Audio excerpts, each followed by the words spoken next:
आइए आज हम अपने महाविद्यालय के चैनल पर आप सभी छात्र छात्राओं का हार्दिक स्वागत और अभिनंदन करते हैं। आज हम लोग सेमेस्टर 4 के MJC 5 पत्र में 5वें पत्र में नागार्जुन की कविता आपको पढ़नी है। खड़ी हो गई चाँप कर कंकालों की हूक, नभ में विपुल विराट सी शासन की बंदूक। कविता का शीर्षक शासन की बंदूक है। कवि नागार्जुन है। देश काल और समय आज़ादी के बाद का है।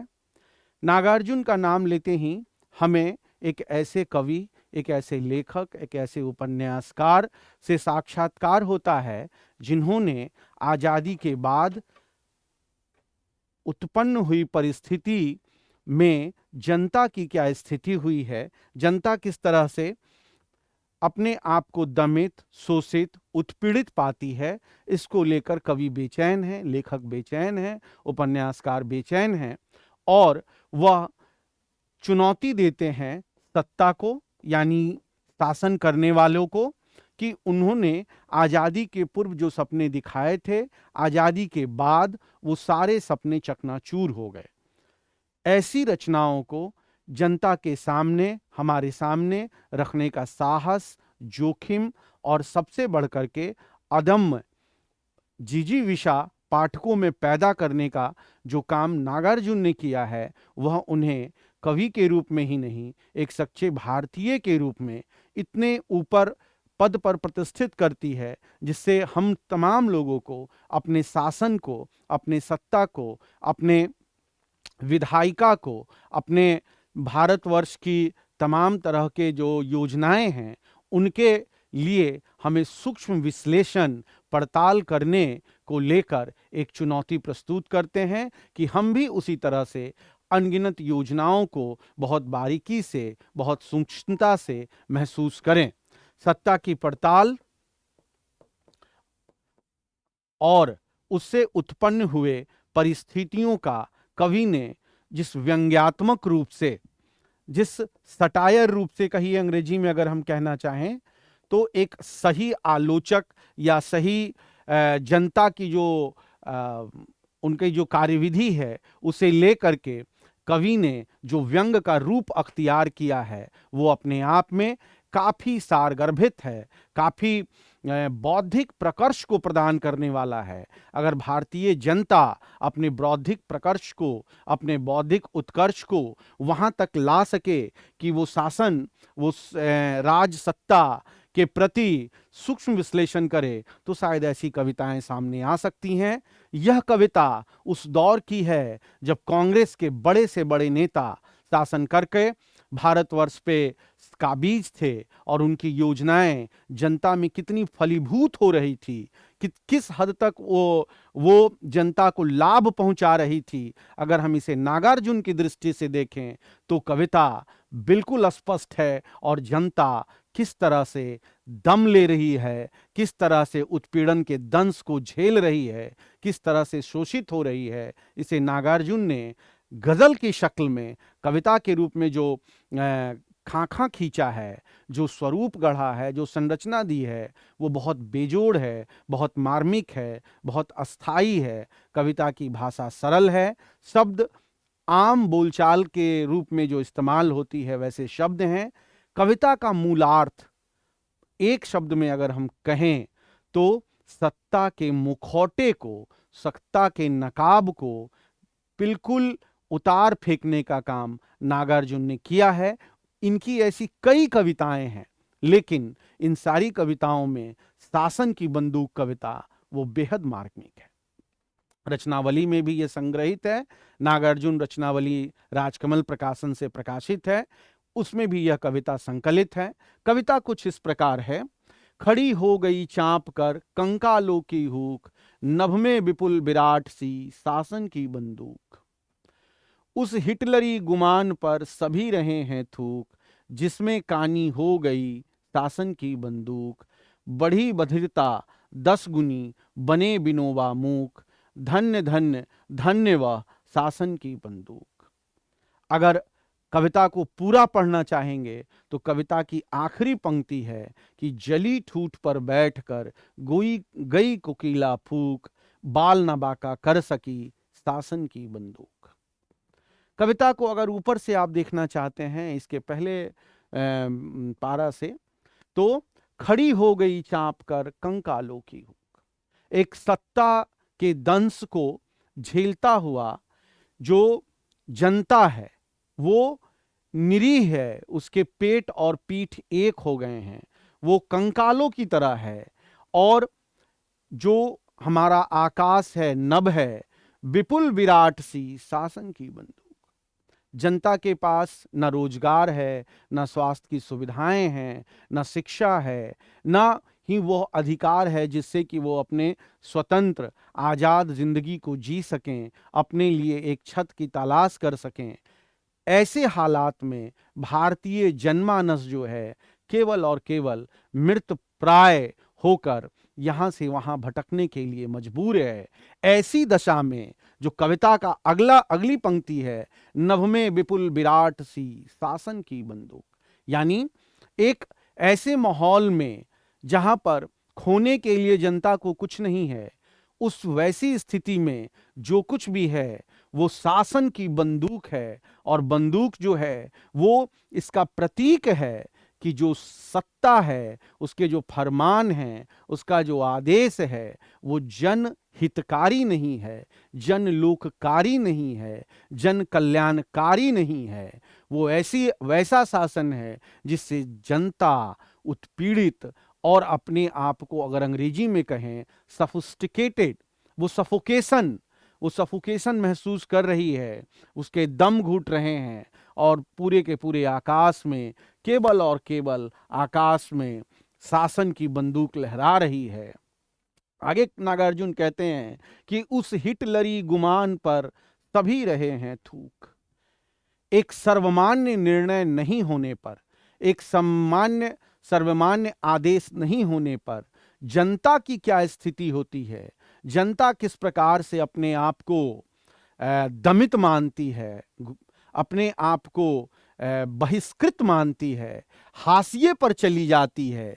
तो उस पे जो कि हिटलर अपनी तानाशाह के लिए जाने जाते हैं, बिल्कुल वह दौर कांग्रेस का था। और हम लोग जानते हैं कि भारत में एक बार ऐसी भी स्थितियां बनी थी कि राष्ट्रपति शासन ही लागू नहीं हुआ था, बल्कि इमरजेंसी की घोषणा हो गई थी। और न तो हम कहीं जा सकते थे, न तो कहीं घूम सकते थे, न ही कहीं कुछ लिख सकते थे, और हमारे सारे अधिकार कुंद हो गए थे। वैसे समय में नागार्जुन की कलम से सत्ता के विरोध में, कांग्रेस की सत्ता के विरोध में निकली यह कविता अस्थाई हो जाती है। और उनकी यह जो पंक्ति है कि उस हिटलरी गुमान पर सभी रहे थूक, यानी पूरी की पूरी जनता, उस दौर को जिन लोगों ने साक्षात देखा होगा, जिया होगा, उन्होंने सरकार पर, भारतीय जनमानस ने सत्ता के निर्णय पर थूकने का काम किया, यानी उसे बहिष्कृत किया कि ऐसा सरकार को नहीं करना चाहिए। आज़ादी की कीमत सबने चुकाई थी, आज़ादी प्राप्ति के लिए सबने एक साथ युद्ध किया था, एक साथ मिलकर कस्में खाई थीं कि हम सबको रोजगार देंगे, सबको आवास देंगे, सबको शिक्षा देंगे, सबको वस्त्र देंगे। लेकिन आज़ादी के बाद की स्थितियां, अमीर अमीर होते गए, गरीब और गरीब होते गए, शिक्षित और शिक्षित हुए, अशिक्षित और शिक्षित हुए। ऐसी स्थिति में सरकार की जो निर्णय है, सरकार का जो निर्णय है, वो ऐसा लगता था कि किसी व्यक्ति, किसी जनता पर जबरनी कोई आदेश देकर उसे तोड़ देने का, उसे चकनाचूर कर देने का काम कर रहा है। नागार्जुन चूंकि एक संवेदनशील कवि हैं, एक संवेदनशील कथानक को गढ़ने वाले लेखक रहे हैं, तो उन्होंने स्पष्ट कहा कि हिटलरी गुमान पर सभी रहे हैं थूक, यानी वो उस आदेश पर जिसमें इमरजेंसी जैसे काला दिन, काली रात्रि, आप बत्ती नहीं जला सकते हैं, अपने मनपसंद कहीं जगह पर भ्रमण नहीं कर सकते हैं, ऐसे आदेश को जब भारत झेल रहा होगा तो सोचिए वो दौर कैसा होगा। तो नागार्जुन ने स्पष्ट कहा है कि सभी रहे हैं थूक, जिसमें कानी हो गई शासन की बंदूक। कवि ने प्रतीक के रूप में जिन जिस तरह की हलचलों का इस्तेमाल किया है, कानी हो गई, कानी, एक आंख से अंधी, कानी हो गई शासन की बंदूक, यानी वो न्याय संगत कार्य नहीं कर पाई। बड़ा आश्चर्य होता है सुनकर कि हम जिस भारत में, जिस लोकतंत्र के लिए पूरे विश्व में जाने जाते हैं, उस लोकतंत्र में ऐसी कौन सी घटना घट गई, ऐसे कौन से प्रकरण हो गए कि शासन, जो हमारा देश, जिसके लिए हमें सुरक्षा प्रदान करने के लिए हमारा शासन है, उसी शासन ने अपने एक आंख को बंद कर लिया और एक आंख को बंद करके जनता के विरुद्ध, जनता की प्रतिबद्धता के विपरीत ऐसा निर्णय देने लगी जिससे जनता त्राहिमाम त्राहिमाम करने लगी और शासन की बंदूक सही जगह न चल करके गलत जगह चलने लगी और निरीह जनता को मारा जाने लगा, हाशिए पर ढकेल दिया गया, उन्हें उत्पीड़ित किया गया। नागार्जुन जिस मर्म तक पहुंचना चाहते हैं, जिस कविता के सौंदर्य तक पहुंचना चाहते हैं, वो बहुत ही दर्दनाक है। वो बहुत ही आज़ादी के बाद के भारत का एक ऐसा चित्रण है कि आपको ऐतिहासिक परिप्रेक्ष्य तक पहुंचना होगा, इतिहास को जानना होगा।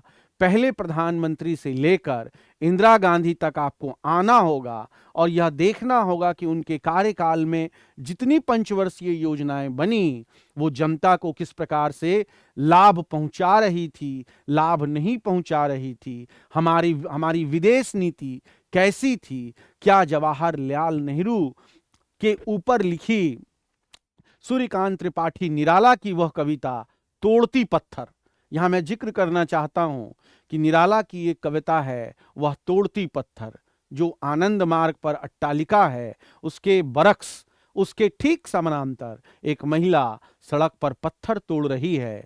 उसे लेकर जो कविता निराला ने लिखी, कुछ वैसा ही दंश, कुछ वैसी ही पीड़ा को महसूस किया है हमारे बिहार के उत्कृष्ट कवि, और कहना नहीं चाहिए पूरे भारतवर्ष की पीड़ा को वो समेटने का साहस अपने फक्कड़ाना अंदाज में, अपने अवधूतपन में, बिहार की मिट्टी में बैठकर जिस तरह से पूरे परिवेश को बुना है नागार्जुन ने, वह अपने आप में अस्थाई है, कालजयी है।